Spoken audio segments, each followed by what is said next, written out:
Recently, the Pokecology Lab took part in the 2026 Global Challenge 1. For my part, I brought a Trick Room Sun team, headed by Mr. Volcano himself, Camerupt. I decided to go this route because I wanted to use a team centered on Mega Camerupt, not necessarily the most optimal team. The reason goes back to September 28th, 2025, a day I'll never forget. Mega Camerupt Raid Day in Pokemon Go. On that day, a plucky, younger me had a dream to get Mega Camerupt. Anyway, I didn't get to a raid in time and never unlocked Mega Camerupt in Pokemon Go. Thus, I wanted to build a Mega Camerupt team to avenge my loss.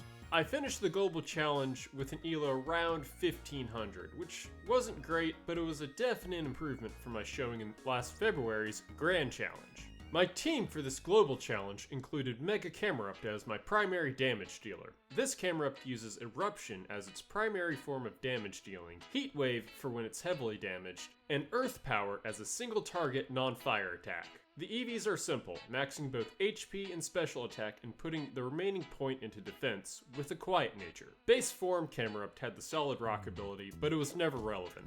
Torkoal has the job of setting sun and dealing damage. In many respects, it's Camerupt number 2. It also uses Eruption and Heat Wave, but instead of Earth Power, it uses Solar Beam for dealing with one-off water types like Milotic or Basculegion on non-rain teams. Like Camerupt, Torkoal also has max HP and special attack EVs, 1 point in defense, and a quiet nature.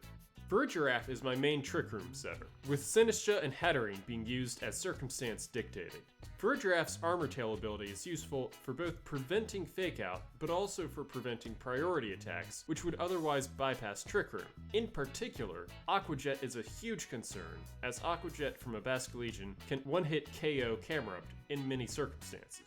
Farigiraf is defensively EV'd to survive one hit from a Kingambit, and combined with its Culber Berry and a relaxed nature, it can sometimes survive up to 2 super effective attacks. Its moveset is oriented towards support, running Sunny Day to function as a secondary Sunsetter, Twin Beam for dealing with Focus Sash Sneaslers, and Trick Room and Protect, of course. In retrospect, I probably would have preferred to run Helping Hand instead of Protect on this particular build. However, given how many players had prepared for Trick Room setters, swapping Culber Berry for Mental Herb and keeping Protect would be slightly more preferable given that it's easier to play around Dark-type attacks than moves like Taunt. Sinistcha completes the core of the team as a Trick Room setter who doubles as redirection support with a Grass-type attack for countering water types. Sinistcha was also defensively EV'd and given a relaxed nature to survive most threats except Pelipper's Hurricane and certain fire attacks, which was solved with a Koba Berry and equipping the Heatproof ability. At this point, I took a step back and tallied up the team's strengths and weaknesses against the champion's meta, and I found that it would likely struggle against certain dragon types common in the meta as well as rain teams. Hatterene with Magic Bounce is included as a Trick Room setter and Fairy-type attacker. Hatterene is EV'd with max HP and max special attack, with a quiet nature. Even with max HP EVs, it is still a bit frail, so I gave it Focus Sash. I was sorely tempted at one point to swap in Aromatisse for Hatterene, who could sustain hits more easily than Hatterene. I didn't have time to test that before the global challenge, but it's a thought for the future. Archaludon rounds out the team for coverage against both the dragon types as well as rain teams. The stamina ability seems more generally useful, so I equipped that ability and paired it with leftovers. Max HP and a point into defense are sufficient to survive a Jolly Sneasler's close combat, and the rest of the points go towards maxing special attack EVs.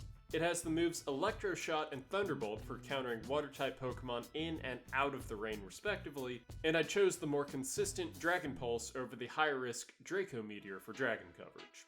The first day of the global challenge went poorly. I had trouble pivoting into my attackers quickly enough after setting Trick Room, as Sinistcha or Farigiraf would often survive several turns, letting the opponent ride out Trick Room fairly easily. I had identified this as a potential issue during team building, but I didn't find any satisfactory solutions. On day 2, I figured out that leading Farigiraf plus Torkoal was often a good lead, with Camerupt plus another Trick Room setter or Archaludon in the back. My elo recovered back to the low 1500s, where it would stay for the remainder of the challenge.